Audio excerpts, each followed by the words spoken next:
नमस्कार दोस्तों, आप सभी का हमारे YouTube चैनल पर आपका स्वागत है। मेरा YouTube channel Raveena books review. तो आरबीआर में आपका स्वागत है। हम जो बुक पढ़ रहे हैं वो value investing and behavioural finance पढ़ रहे हैं, जो कि लिखी है पराग पारिकर जी ने। हम इससे पहले आपको चैप्टर 1, चैप्टर 2 और चैप्टर 3 का हाफ पार्ट कवर कर चुके हैं। आज हम कवर करेंगे चैप्टर 3 का अगला फर्दर हाफ पार्ट। तो हम आपसे कहना चाहते हैं कि जो आप रिव्यू वीडियो देखते हो कोई भी बुक्स की, तो आप खुद ही अनुमान लगा सकते हो कि कोई 300-400 पेज वाली बुक को 15 मिनट और 20 मिनट में उसका रिव्यू कर देता है। तो वो वीडियोस आपको देख तो लोगे, लेकिन उससे कुछ सीखने को नहीं मिलेगा। इसलिए मैंने सोचा है कि हम स्टॉक मार्केट में हमें एक अपनी थिंकिंग को चेंज करने के लिए, अपनी इन्वेस्टिंग को चेंज करने के लिए एक डीप रिसर्च करनी होती है, इन्वेस्टिंग रिसर्च करनी होती है। आपको बुक पढ़ने में काफ़ी समय लग जाएगा, लेकिन मैं उसी के लेवल का आपको डीप रिसर्च ये बुक का दूंगा रिव्यू। तो मेक श्योर आप वीडियो देखें और वीडियो को लाइक करें और चैनल को सब्सक्राइब करें। अगर कोई आपको कुछ कमी निकलती है वीडियोस में तो आप मुझे कमेंट करके बता सकते हैं।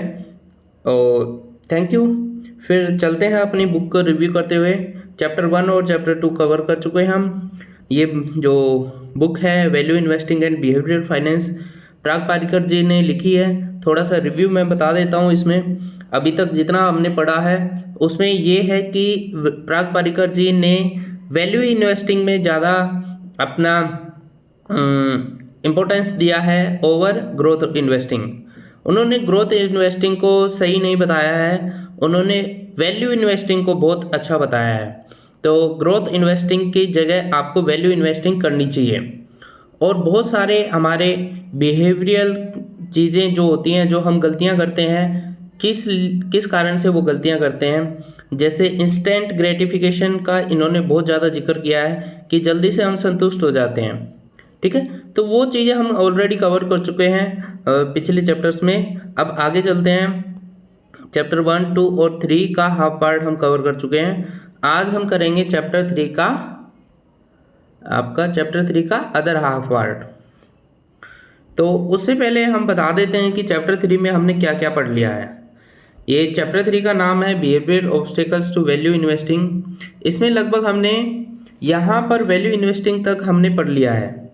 आगे जो भी चीज़ें हैं वो यहाँ तक हमने कवर कर लिया है। और लॉस एवर्जन पर आज हम चर्चा करेंगे। उसके बाद हम पढ़ेंगे इन्वेस्टिंग स्टाइल्स, जो हम कवर कर चुके हैं, वैल्यू इन्वेस्टिंग और ग्रोथ इन्वेस्टिंग। तो वैल्यू इन्वेस्टिंग हम कवर कर चुके हैं, ग्रोथ इन्वेस्टिंग अभी आएगा। उसके बाद रिटर्न पढ़ेंगे, उसके बाद कंक्लूजन पढ़ेंगे इस चैप्टर का। तो इस तरीके से हम चैप्टर को लेकर चलेंगे आगे की तरफ।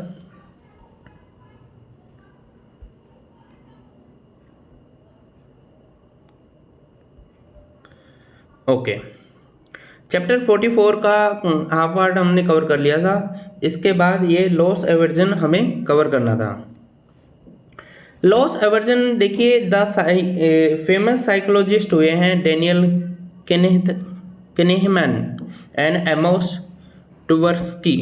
देखो प्रोनाउंसिएशन मेरी थोड़ी सही से नहीं हो सकती, क्योंकि ये जो नेम्स हैं वो फॉरेनर नेम है। ठीक है, तो उसके लिए माफ़ी चाहता हूँ। तो उन्होंने क्या कहा है कि यहाँ पे उन्होंने कहा है कि which explain the people tend to take more risk simply avoid acknowledging a certain loss। एक छोटे हुए लॉस को मिटिगेट करने के लिए या फिर उसे अवॉइड करने के लिए बहुत ज़्यादा रिस्क लेते हैं लोग, लेकिन avoid taking extra risk even if the Intel A high profit potential. और लोग वहाँ पे ज़्यादा रिस्क नहीं लेते जहाँ पर उनको पता है कि ज़्यादा प्रॉफिट मिल सकता है। तो उनका कहना है कि आपको वहाँ पर आपको ज़्यादा रिस्क लेना चाहिए। और पिछले चैप्टर में बात कर चुके हैं रिस्क और रिवार्ड की, कि हमें देखना चाहिए जब हम इन्वेस्टिंग करते हैं तो रिस्क कितना ले रहे हैं और रिवार्ड कितना मिल रहा है उससे। तो ज़्यादा रिस्क ले रहे हैं और ज़्यादा रिस्क ले रहे हैं तो ज़्यादा रिवार्ड भी होना चाहिए, ठीक है। तो यहाँ पर वो चीज़ें कही गई हैं। आगे, as an investor each of us experience this is the varying magnitude, say 1/2 a stock after a year is trading at half the value. Going ahead, the fortune of the company do not seem to be bright either. What are the chances one to sell and booking the losses? तो कह रहे हैं कि कुछ समय के बाद अगर वो स्टॉक गिर भी जाता है तो हम उसको सेल कर देते हैं और लॉस बुक कर लेते हैं। Very few, most of us have in this position we believe that it is better to hold on till the price appreciates. तो कुछ ही लोग होते हैं जो कि उस कंपनी को होल्ड रखते हैं और बाद में उस कंपनी का स्टॉक प्राइस बढ़ भी जाए एप्रिसिएशन तक उसको होल्ड रखते हैं। तो ये चीज़ें आपको कैसे आएंगी कि उस कंपनी को हमें होल्ड रखना है या कब बेचना है कब खरीदना है, ये आपको लिटरेचर पढ़कर आपको चीज़ें समझकर आपको ये चीज़ें आएंगी। और भी even buy more on the pretext the averaging the cost of the purchasing, ठीक है। This is due to loss aversion. अब आप उसको बहुत ज़्यादा बाय करते हो जब डिप पे जाता रहता है, क्योंकि कॉस्ट ऑफ परचेजिंग को एवरेज करना है आपको। ये क्यों होता है? लॉस एवर्जन के कारण होता है, ठीक है। ओके, अब आगे देखते हैं। देखो, वैल्यू ह्यूरिस्टिक्स। वैल्यू ह्यूरिस्टिक क्या होता है? ह्यूरिस्टिक का मतलब होता है अनुभवी, अनुमान, ठीक है। Heuristic are simply efficient rule of the thumb which have been proposed to explain how people make decision. तो कह रहे हैं कि डेनियल कैनीमैन, आप पढ़ लीजिएगा, प्रोनाउंसिएशन में थोड़ी मेरी दिक्कत है। डेनियल जी कह रहे हैं कि heuristic are simply efficient rule of thumb which have been proposed to explain how people make decision। तो एक जो ह्यूरिस्टिक है, अनुमानी, एक सिंपल थंब ऑफ रूल है जो कि ये बताता है कि कैसे लोग कैसे डिसीजन लेते हैं, किस तरीके से लोग डिसीजन लेते हैं। Come to judgement and solve problem typically when facing complex problem incomplete information. जब आप देखते हो कि कई ऐसे स्टॉक्स होते हैं जो कि अर्ली इमर्जिंग स्टॉक्स होते हैं जहां पर कंपनीज की ज़्यादा इन्फॉर्मेशन नहीं होती है, अर्ली एज में होते हैं, अर्ली स्टेज में होते हैं और कॉम्प्लेक्स प्रॉब्लम्स होती हैं और इनकम्प्लीट इन्फॉर्मेशन होती है, तो उस टाइम लोग किस तरीके से डिसीजन लेते हैं वो आपको लेते हैं वैल्यू ह्यूरिस्टिक्स। अनुमान लगाकर, अपना अनुमान लगाकर कि लोग ये सेक्टर ग्रो करेगा नहीं करेगा, आगे जाके ये कंपनी बेटर करेगी नहीं करेगी, अपना अनुमान लगा के, ठीक है। These rules work well under the most circumstances. तो बहुत सारे सर्कमस्टेंसेस, बहुत सारी पोजिशंस में, सिचुएशंस में ऐसे ये रूल्स काम आते हैं। But in certain case lead to systematic cognitive biasness.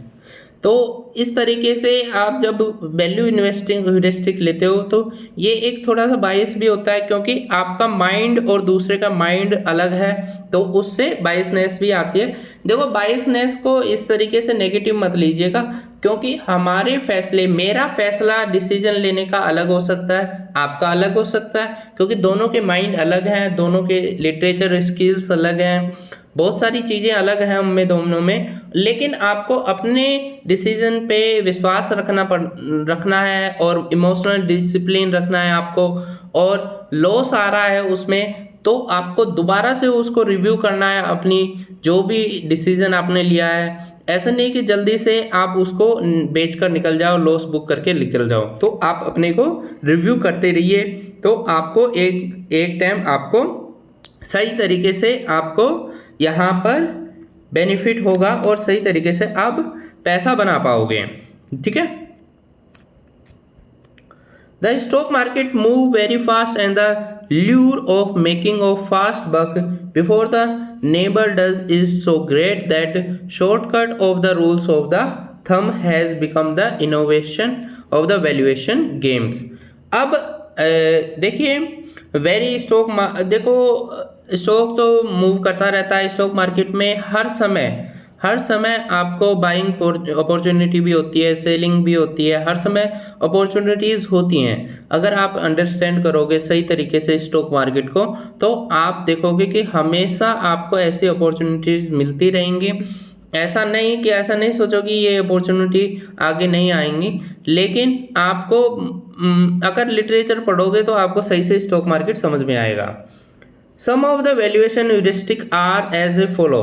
अब बहुत सारे लोग इन ह्यूरिस्टिक को फॉलो करते हैं, इन अनुमानों को फॉलो करते हैं। सब लोग देखते हैं कि प्राइस टू अर्निंग ह्यूरिस्टिक, यानी कि आप ह्यूरिस्टिक का मतलब है अनुमान लगाना, अनुभवी होना, ठीक है।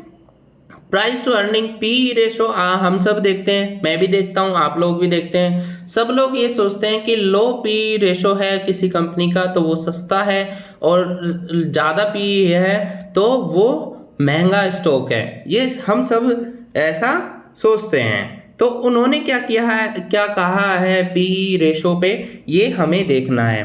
One noticeable misconception is that low P stock is cheap stock and high P stock is expensive stock।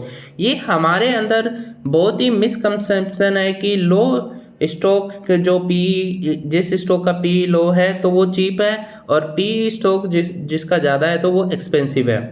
However, along with that, one has also to look an other important factors such as the return on equity, future growth expectation. तो हमें सिर्फ P नहीं देखना चाहिए, हमें बहुत सारी चीज़ें देखनी है, अदर पैरामीटर भी देखना है। वहाँ पे रिटर्न ऑन इक्विटी देखना है, आरओई देखना है, ग्रोथ एक्सपेक्टेशन देखनी है फ्यूचर की, ठीक है।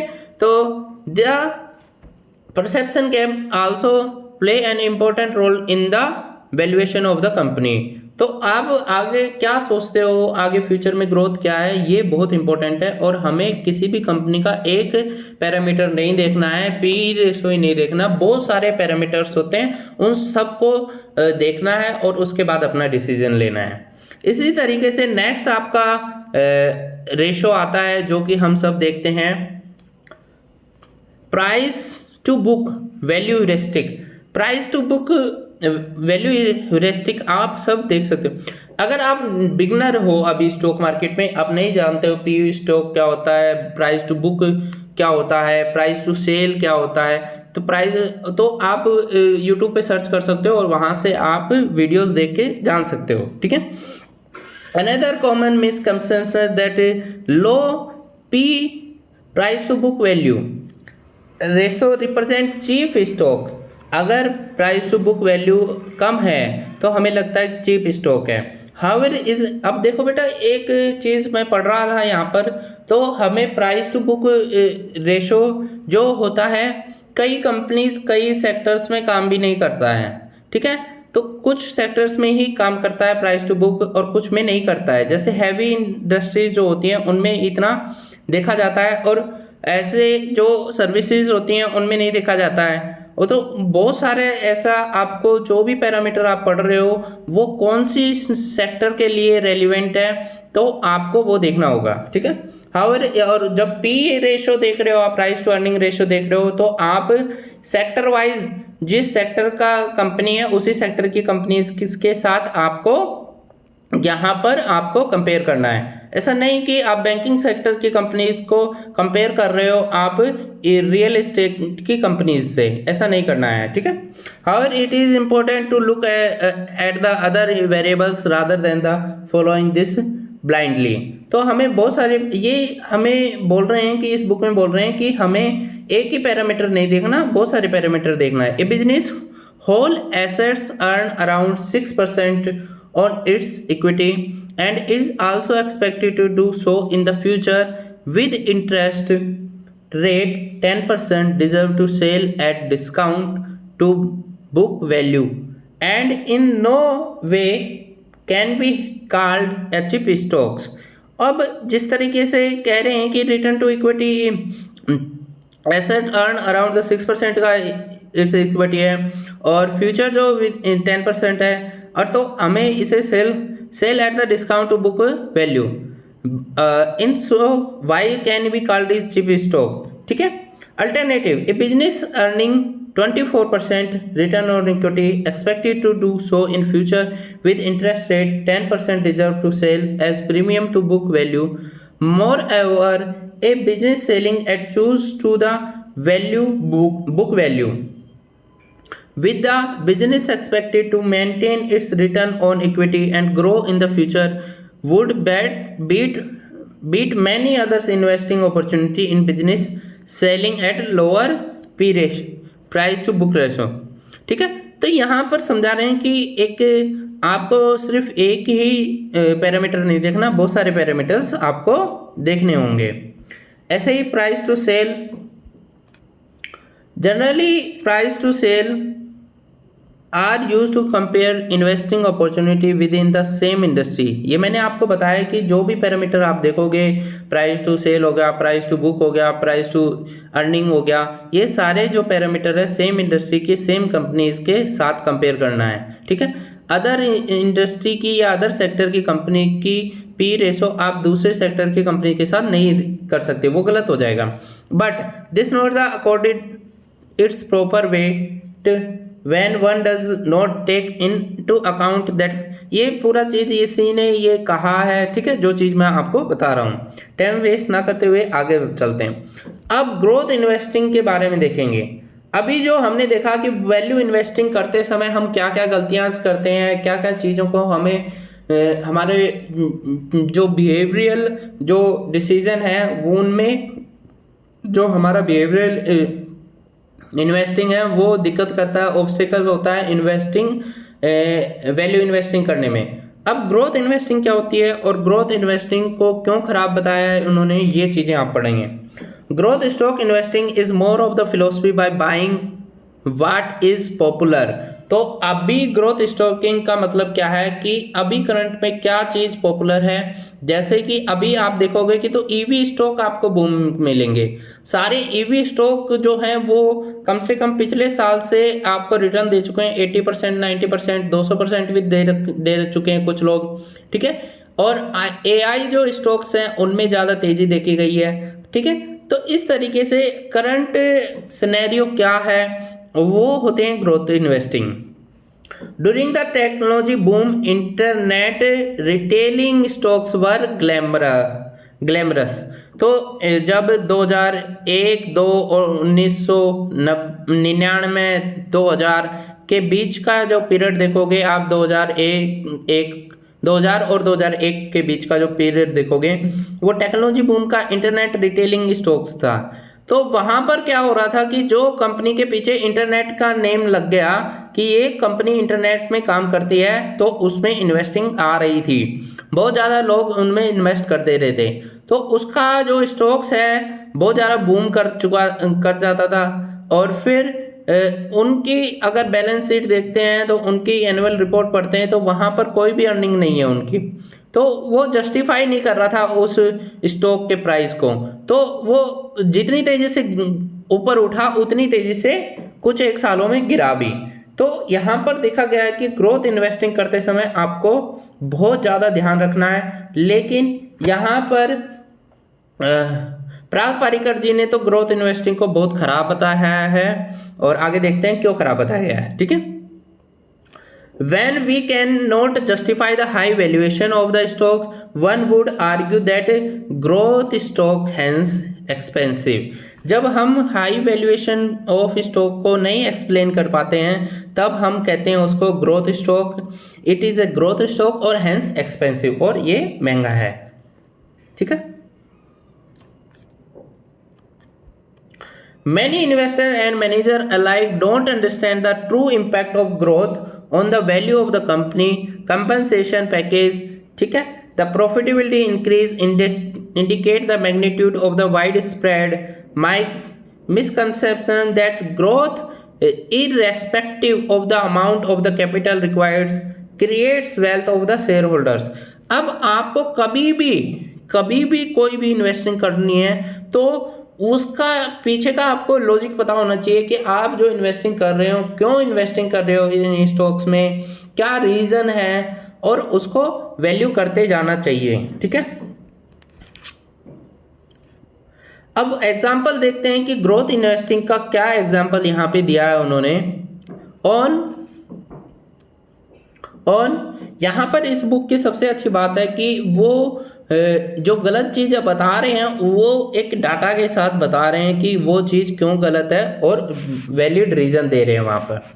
On January 2008 a new listed full service brokerage firm Motilal Oswal financially service. अब ये बात करो 4 जनवरी 2008 की बात कर रहे हैं कि Motilal Oswal financial service limited enjoy a market capitalization of 6,128 crore 6,128 crore.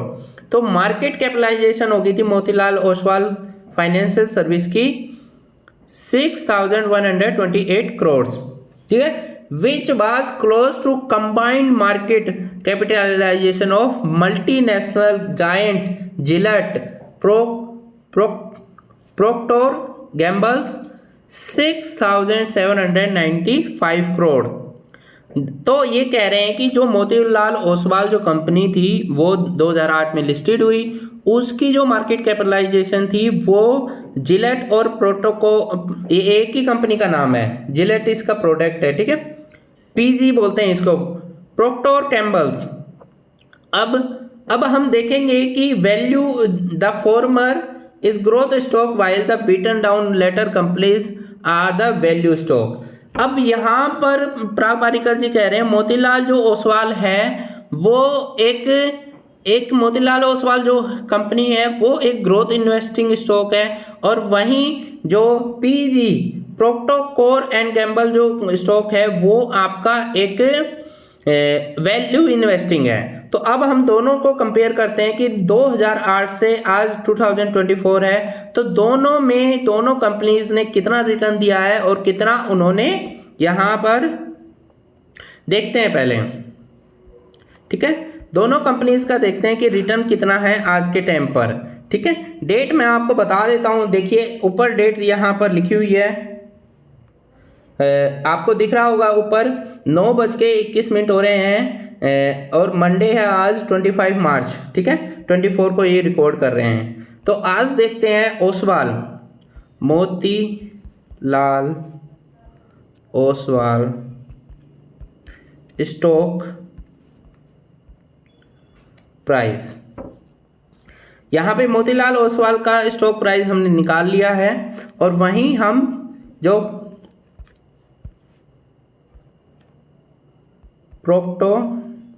PG Gamble, proctor and gambles जो कि जिलेट कंपनी है, ठीक है, इंडिया में निकालते हैं, एंड इंडियन।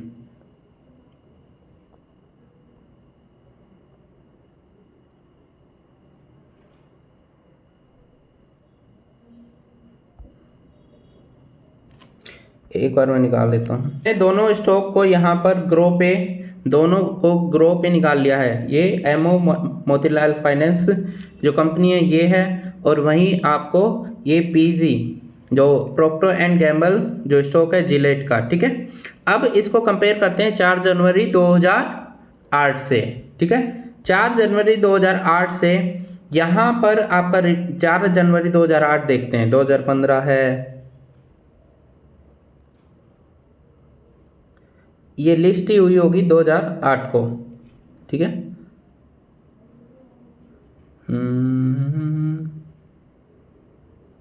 ओके, 4 जनवरी, 1 जनवरी, मतलब कि 15 जनवरी देख लो, 366 रुपये हैं, 366 रुपये था इसका प्राइस, यहाँ पे 366 374 प्राइस था इसका 1 जनवरी 2008 रुपये का, ठीक है।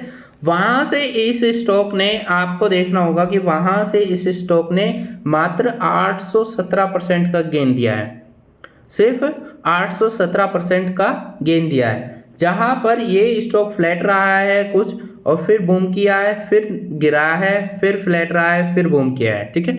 तो यहाँ पे स्टॉक ने अप और डाउन बहुत ज़्यादा दिखाई गई है इसमें।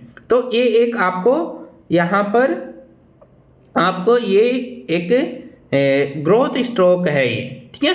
अब वहीं आप देखोगे पीजी का यहाँ पे पीजी की एक मूवमेंट देखो, एक मूवमेंट देखो इस पीजी की। इन्वेस्टिंग स्टॉक्स जो होते हैं एक एक लैब में वो बढ़ते हैं, वो कभी ऊपर नीचे नहीं होते हैं, ठीक है, ज़्यादा अप मूवमेंट नहीं आता है उसमें। और यहाँ पे देखो इसने रिटर्न दिया है 5,569.70 रुपये का परसेंट का रिटर्न दिया है। और वहीं आपको मोतीलाल ओसवाल ने सिर्फ 817 का रिटर्न दिया है परसेंटेज का। ये आपको यहाँ पर लगभग 6 गुना 7 गुना बहुत ज़्यादा, ठीक है, इन्होंने रिटर्न दिया है यहाँ पे। अभी इस स्टॉक का 2008 में देख लो 17 जनवरी,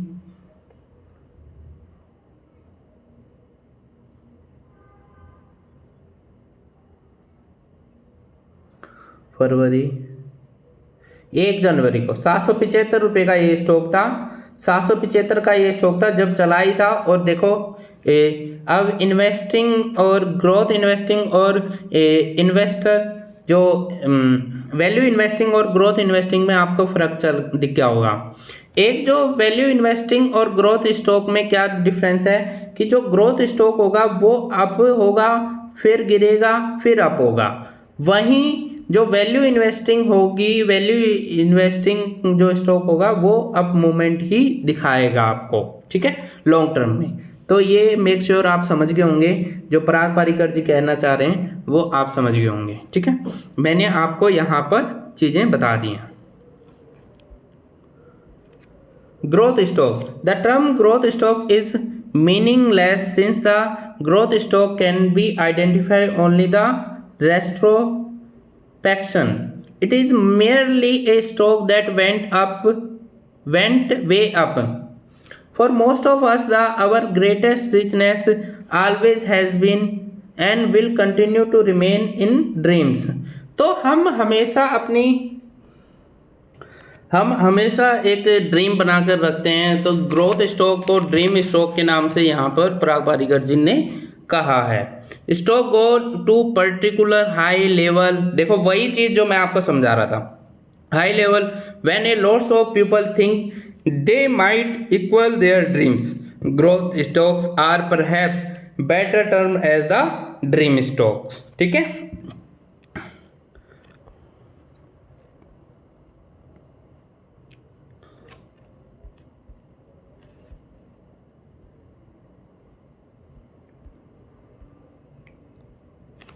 Since it is easily to sell dream story, growth stock is also possible to create a large band of following chasing of growth illusion।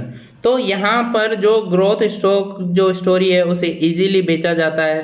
आप इन्फ्लुएंस हो जाते हो टीवी न्यूज़ चैनल से, अपनी रिसर्च नहीं करते हो। रिसर्च करोगे तो आपको स्टॉक मार्केट में कौन सा गेम खेला जा रहा है वो आपको समझ में आ जाएगा। It is based on the hunches, dreams, illusions and popular opinions. तो जो ग्रोथ स्टॉक्स हैं वो हंचेस और ड्रीम, आपके सपने, इल्यूजन, भ्रम और पॉपुलर ओपिनियन पे बेचे जाते हैं। एक स्टोरी बनाई जाती है, चारों तरफ आपको वही स्टॉक आपको न्यूज़ में दिखेगा, वही सोशल मीडिया पे, वही ट्विटर पे, सारी जगह वही दिखेगा, यूट्यूब पे भी वही।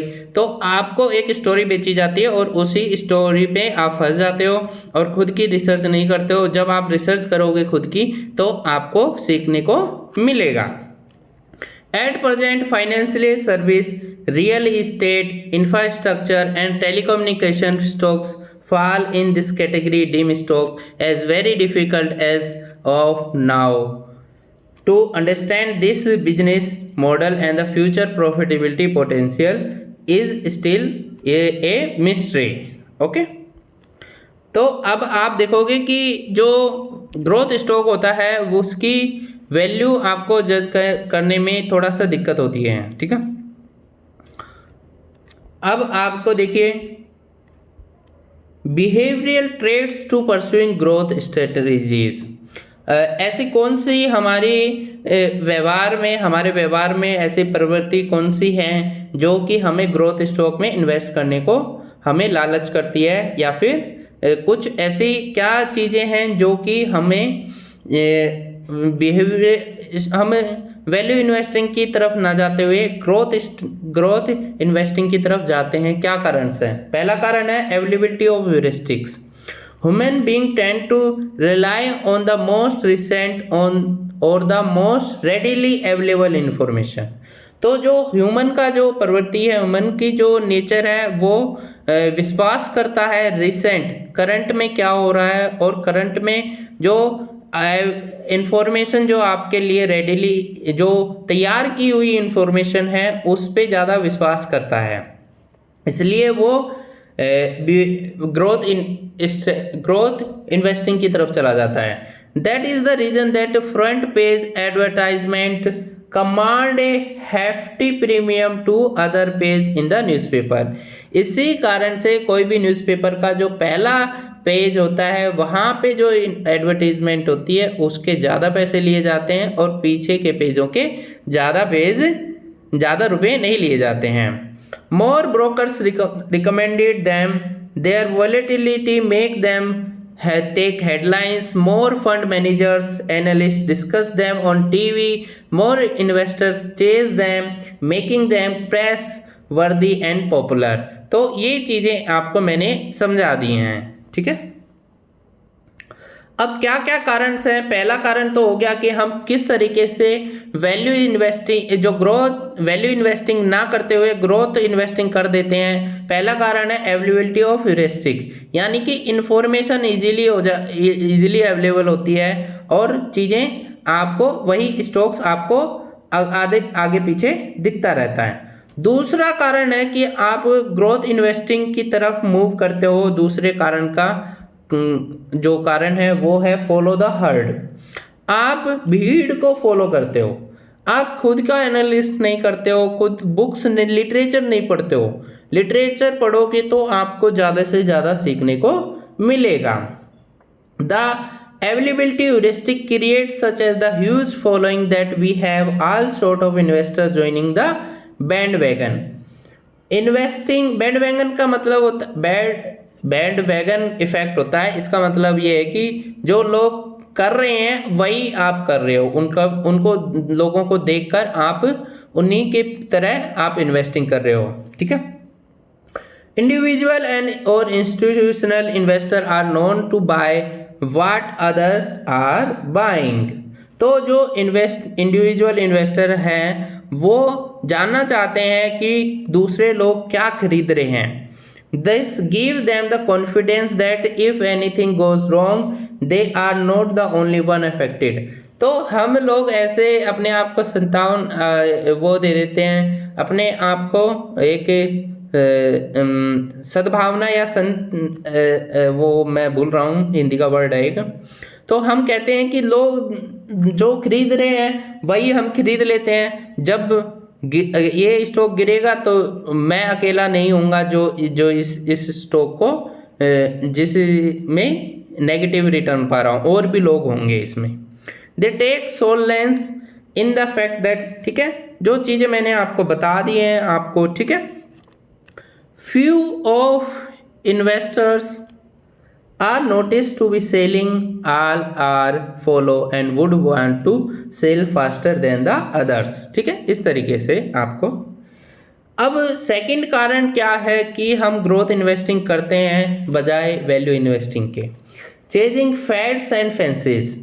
फैड्स एंड फैंसीज, फैड्स का मतलब होता है सनक और फैंसीज का मतलब होता है कि काल्पनिक दुनिया। हम डाटा नहीं देखते हैं कंपनी का, कंपनी के बारे में नहीं पढ़ते हैं, लेकिन हम एक कल्पना बना लेते हैं कि आज स्टॉक 60 रुपये का है तो एक साल बाद ये 180 का हो जाएगा, 100 का हो जाएगा, 120 का हो जाएगा। लेकिन उसका कारण नहीं ढूंढते हैं कि क्या कारण है कि ये 120 चला जाएगा, 180 क्या चला जाएगा, क्यों चला जाएगा, ठीक है। कारण हमें ढूंढना जरूरी है। As discuss earlier, growth stock are dream stocks. It is the value of the mystery that excite investor. It is the lure of the new and the unknown that fascinates investors. Hence, when such opportunity come in the market, there is a ready set of buyers chasing these fads and fancies, ठीक है। तो in stock के बारे में readily information होती है और सब लोग उसको चेज कर रहे हैं, तो इस तरीके से आपको उस जाल में आप फंस जाते हो। अगला कारण है ग्रोथ इन्वेस्टिंग करने का, ग्रोथ इन्वेस्टिंग में फंसने का, नोवेल्टी और familiarity. People in their pursuit to grab a piece of something novel forget और the inherent conventional wisdom of time testing principle of investing. तो यहाँ पर देखिए, ये बात कर रहे हैं the fascination with something new is as old as the stock market. From tulip mania to the South Sea bubble to recent tech bubbles of 2000, once upon a time they all promised immense growth. अब आप new stocks में आपको बहुत सारी चीज़ें, आपको यहाँ पर टेक बबल्स देखा गया, बहुत सारी चीज़ें प्रॉमिस की जाती है, सब लोग स्टॉक में ग्रोथ की प्रॉमिस करते हैं, ठीक है। ये कारण है आपको ग्रोथ इन्वेस्टमेंट की तरफ चले जाते हो बजाय आप वैल्यू इन्वेस्टिंग के। नेक्स्ट जो कारण है वो पूरी बुक में सबसे ज़्यादा इम्पोर्टेंस दी गई है इंस्टेंट ग्रेटिफिकेशन पे। सब लोगों को जल्दी से पैसा कमाना है और जल्दी से अपने ड्रीम्स पूरे करने हैं। तो स्टॉक मार्केट में पैसा बना है टाइम के साथ, पेशेंस के साथ, इमोशनल डिसिप्लिन के साथ और इंस्टेंट ग्रेटिफिकेशन के साथ आप कुछ पैसा बना सकते हो शॉर्ट टर्म में, लेकिन लॉन्ग टर्म में आपको लॉस ही होगा। तो यहाँ पर कह रहे हैं we are always looking at shortcut और क्विक फिक्स्ड। हम शॉर्टकट का और क्विक फिक्सेस का हम यहाँ पर देखते हैं। That is that way the environment works. Take the chess case of game like cricket. Initially अब लोग क्रिकेट का आप देख लीजिए, पहले क्या होता था, पहले 5 दिन का आपका टेस्ट होता था, फिर उसको चेंज करके 1 दिन का वनडे कर दिया। अब उसमें भी लोगों को मज़ा नहीं आ रहा, अब सिर्फ 3 आवर्स का 2020 मैच आपको देखने को मिलता है, जो कि 3 घंटे में नतीजा दे देता है, रिजल्ट दे देता है। तो यही चीज़ है कि इंस्टेंट ग्रेटिफिकेशन, हम थोड़ा बहुत अगर हमारा अब मूवमेंट आ गई तो उसको बेच के निकल जाते हैं, ऐसा नहीं करना है। अगला कारण है ग्रोथ इन्वेस्टिंग का रैशनलाइजेशन ट्रैप, ठीक है। तो यहाँ पर बेंजामिन फ्रैंकलिन क्या कह रहे हैं, Benjamin Franklin, the following observation by the Benjamin Franklin highlights the rationalization trap brilliantly.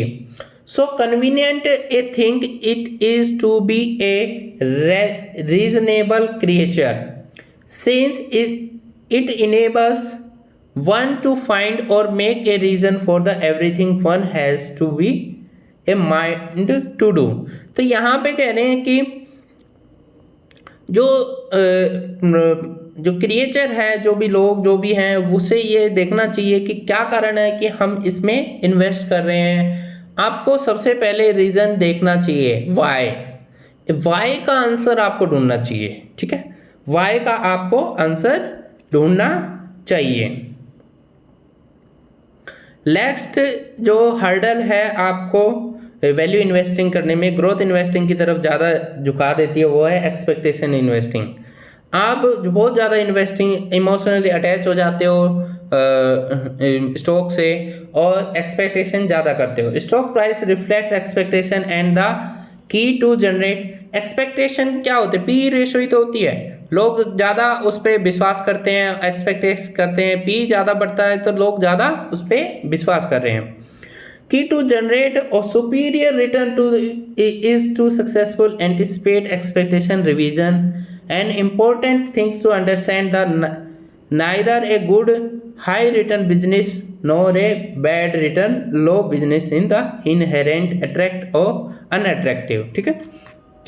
यही चीज़ें आपको हैं। लास्ट में आता है रिटर्न्स। अब हम बहुत सारी चीज़ें कर चुके हैं, रिटर्न्स में देखते हैं। Investing is all about earning a returns. सब लोग पैसा कमाना चाहते हैं। लास्ट मोमेंट में हमें पूछा जाएगा कि आपने इतना इन्वेस्ट किया तो आपने कितना पैसा कमाया। तो सब लोग पैसा कमाना चाहते हैं। For that, we have seen two styles of investing. One is difficult, one's requiring a lots of hard work. तो दो स्टाइल ऑफ इन्वेस्टिंग है। पहली इन्वेस्टिंग जो वैल्यू इन्वेस्टिंग है उसमें हार्ड वर्क करना होता है, टाइम देना होता है, लिटरेचर पढ़ना होता है, और and patience known as value investing, और पेशेंस रखना होता है, तो उसे कहते हैं value investing. The other one is more fashionable and thrilling and is known and growth investing.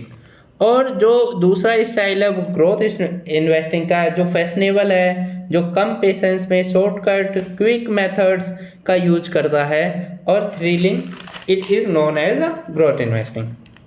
Okay, growth investing is investing in new idea, new technology, new sector, new initial public offering IPO, new additional to the indices, new fads and fancies। ठीक है, और ज़्यादा हमें समझाने की बात नहीं है, बहुत सारी चीज़ें बात कर चुके हैं हम इसके बारे में। ठीक है,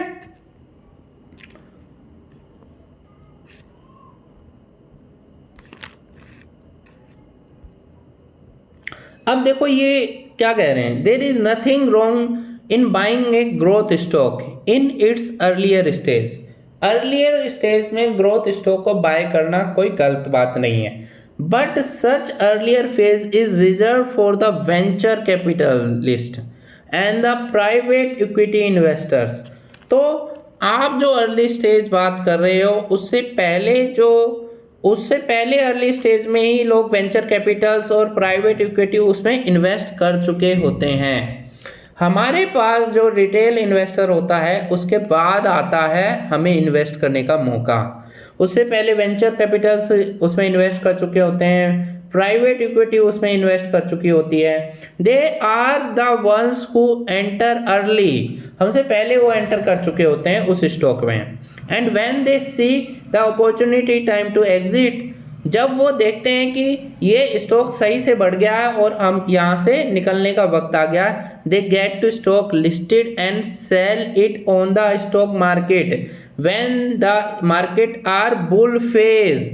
अब देखो बेटा गेम कैसे खेला जाता है। मान लो कि एक कंपनी है, एक कंपनी अभी लिस्टेड नहीं है स्टॉक मार्केट में, अभी लिस्टेड नहीं है, और देख रहे हैं एक कंपनी थोड़ा सा बेटर कर रही है तो लोग जो वेंचर कैपिटल और प्राइवेट इक्विटी है उसमें इन्वेस्ट कर देंगे। अब फिर इन्वेस्ट करके उसको बुल मार्केट में क्या होता है कि सारी कंपनीज ग्रीन कलर में यानी कि अप मूवमेंट में होती है। फिर ये बुल मार्केट में इसे आईपीओ लेके आते हैं इसका, फिर ये आईपीओ लेके आते हैं, सब लोग इसमें इन्वेस्ट करते हैं, ग्रोथ इन्वेस्टिंग देखकर सब लोग इन्वेस्ट करते हैं, और फिर यहाँ पर वेंचर कैपिटल और प्राइवेट इक्विटी देखते हैं कि अपना प्रॉफिट बन गया और फिर वहाँ से एग्जिट कर देते हैं। ये ऐसा गेम खेला जाता है स्टॉक मार्केट में। ठीक है, in such market there are the frenzy and least importance is given to valuation. The stock start going up and investor demand. The steep rise in the price of the stock make the worthy of being called growth stock. ठीक है, इस तरीके से game खेला जाता है। Okay, अब चीज़ें मैंने आपको बहुत सारी चीज़ें क्लियर कर चुकी है। ठीक है, आगे What constitutes stock returns? अब स्टॉक रिटर्न्स में क्या क्या कॉन्स्टिट्यूट करते हैं, क्या क्या चीज़ें हमें मिलती है।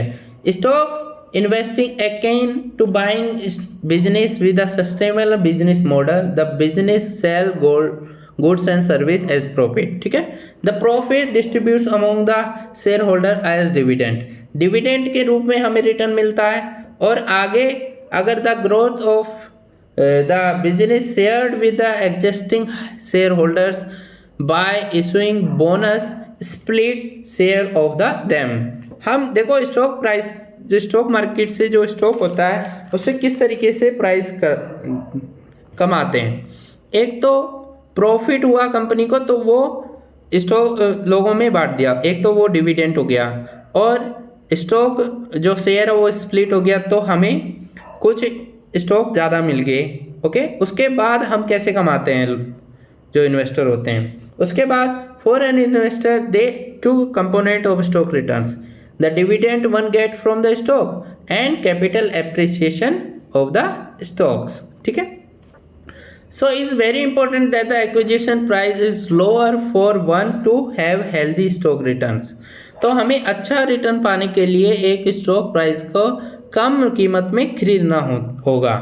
Hence, buying stock without taking into consideration the value of the stocks and price is paying for that value is sure way of the hitting long term returns. ठीक है, ओके, ये चीज़ें आपको बता दें.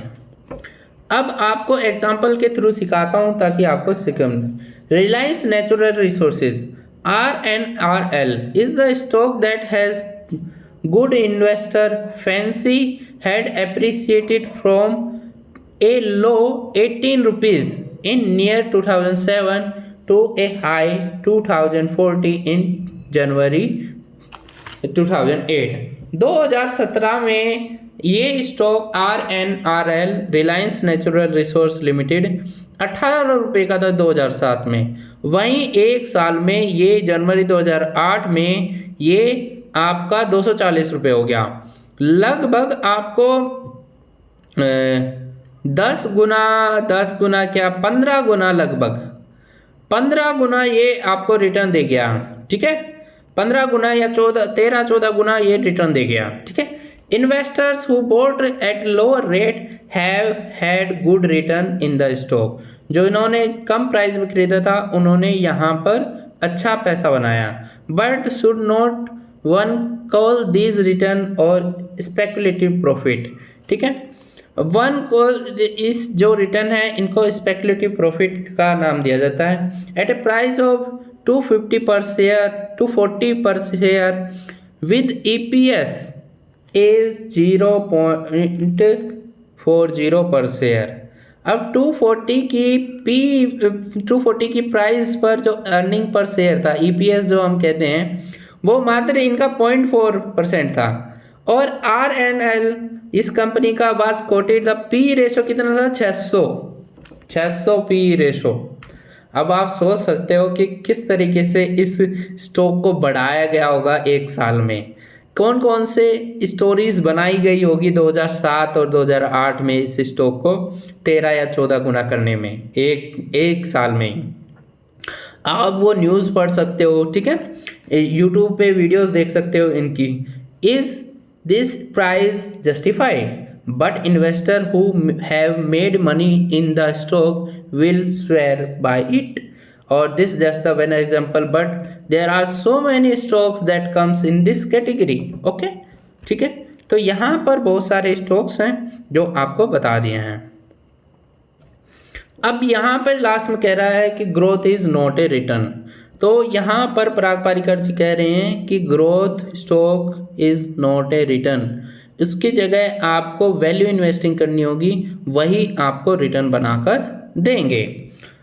Their investor buying high PE stocks are under the impressive that they are paying more for the expecting growth. But what really determines at a PE ratio?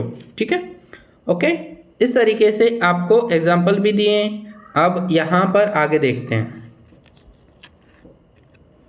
Good companies versus good stocks. Bharti telecom a unique company. Conventional wisdom believed. Technology can enhance the productivity of the existing service and product. ये चीज़ें आपको यहाँ पर ज़्यादा काम की नहीं है.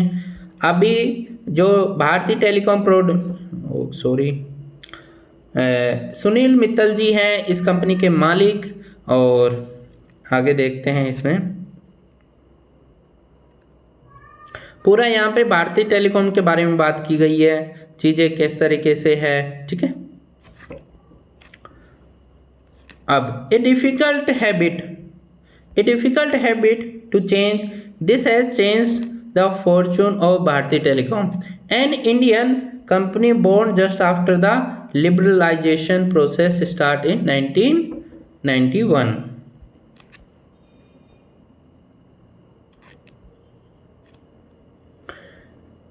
There is where the investor get trapped when they chase such innovative companies and pay fancy price for the breakthrough successful. Can Bharti go on the repeating what is done? तो अब आप देख सकते हो भारती जो टेलीकॉम कंपनी लिमिटेड है वो अभी क्या है, क्या रिटर्न दिया उन्होंने, ठीक है।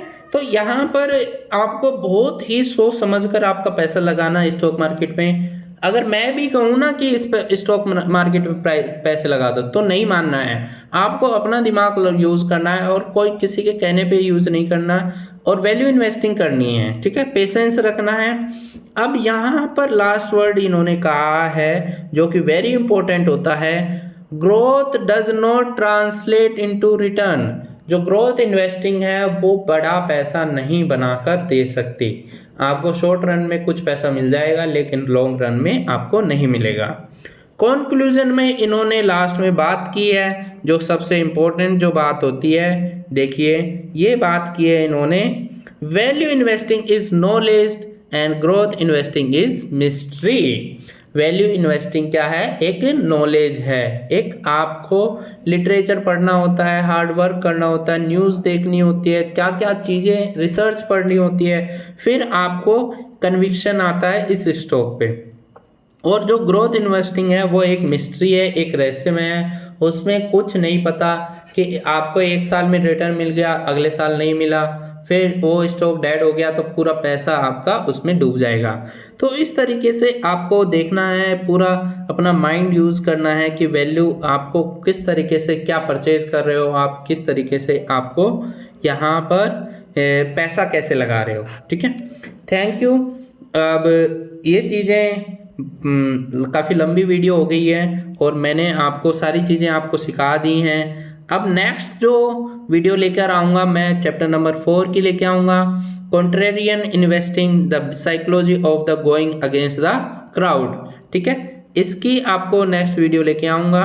ये जो वीडियो थी चैप्टर नंबर 3 की सेकंड वीडियो थी मेरे। आई होप आपने ये आपकी जो स्टॉक मार्केट की जो जर्नी है आपको 1-2 साल का नहीं सोचना है, मैं भी 5-10 साल की सोच के इन्वेस्टिंग कर रहा हूँ और आप भी 5-10 साल की सोच के इन्वेस्टिंग कीजिए ताकि आप अपना पैसा सही से बना पाओ इसमें स्टॉक मार्केट में। और thank you for watching this video, और आप लाइक करें, चैनल को सब्सक्राइब करें और कमेंट करें कि वीडियो आपको कैसी लग रही है, क्या कमियां हैं जिसको मैं अवॉइड कर सकता हूं वीडियो बनाते समय। Thank you for watching this video.